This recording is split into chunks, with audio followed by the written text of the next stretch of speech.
കരിക്ക് കച്ചവടത്തിൽ എന്ത് കസ്റ്റമർ സർവീസ്? ഒരു എക്സ്പീരിയൻസ് പറയാം. തമിഴ്നാട്ടിലൂടെ ബാംഗ്ലൂരേക്ക് ട്രാവൽ ചെയ്തപ്പോൾ ഞാനൊരു കരിക്ക് കുടിച്ചു. തിരിച്ച് കേരളത്തിൽ വന്നപ്പോഴും ഒരു കരിക്ക് കുടിച്ചു. തമിഴ്നാട്ടിൽ കൂടെ ട്രാവൽ ചെയ്തപ്പോൾ ആ ചേട്ടൻ എൻ്റെ പേഴ്സണൽ കാര്യങ്ങളൊക്കെ ചോദിച്ചു. ഒറ്റയ്ക്കാണോ ഡ്രൈവ് ചെയ്യുന്നത്, എങ്ങോട്ടാ പോകുന്നത്, എന്താ ചെയ്യുന്നത് എന്നൊക്കെ.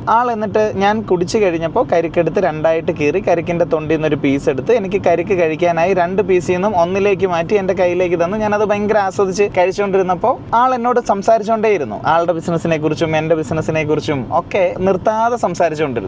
ഞാൻ കേരളത്തിൽ വന്നപ്പോൾ ഒരു ചേട്ടനോട് ചേട്ടാ ഒരു കരിക്ക് എന്ന് പറഞ്ഞു. ആള് കരിക്കെടുത്തു, വെട്ടി, വെള്ളം തന്നു.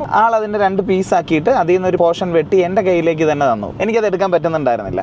ഇതിലെന്താ ഇത്ര സംസാരിക്കാനെന്ന് ചോദിച്ചാൽ that is called as customer service. എന്നോട് കുറച്ചു നേരം വിശേഷം ചോദിച്ചതുകൊണ്ടോ അല്ലെങ്കിൽ ഈ കരിക്കെല്ലാം ഒരുമിച്ചാക്കി എനിക്ക് കഴിക്കാൻ തന്നതുകൊണ്ടോ ഒന്നും പ്രത്യേകിച്ച് ഒരു കാര്യവും തമിഴ്നാട്ടിലെ ചേട്ടന് കിട്ടാനില്ല. എന്നെ വീണ്ടും കാണുമോന്ന് പോലും ഉറപ്പില്ല. പക്ഷേ ഡെഫിനറ്റ്ലി ഞാൻ ആ ചേട്ടൻ്റെ അടുത്ത് വീണ്ടും വണ്ടി നിർത്തും. എന്നോട് പലപ്പോഴും ക്ലയൻസ് ചോദിക്കാറുണ്ട്, അജോ ഞങ്ങൾ ചെയ്യുന്ന ഇൻഡസ്ട്രി വളരെ ചെറിയ ഇൻഡസ്ട്രി അല്ലേ, അതിനകത്ത് എന്താ ഇത്ര വലിയ കസ്റ്റമർ സർവീസ് ഒന്നും ചെയ്യാനൊന്നും വേണ്ടിയിട്ടുള്ള കാര്യങ്ങളൊന്നും അതിനകത്ത് ഇല്ല എന്ന് പറയാറുണ്ട് പലപ്പോഴും. പക്ഷെ ഉണ്ട്. ഏതൊരു ഇൻഡസ്ട്രി എടുത്താലും നിങ്ങൾക്ക് കസ്റ്റമറിനെ സർവീസ് ചെയ്യാൻ കിട്ടുന്ന വളരെ ഡിഫറെൻ്റ് ആയിട്ടുള്ള ഒരു രീതികളും പാഴാക്കാതിരിക്കുമ്പോഴാണ് നല്ലൊരു കസ്റ്റമർ സർവീസ് നിങ്ങൾക്ക് ബിൽഡ് ചെയ്യാൻ പറ്റുക. Thank you.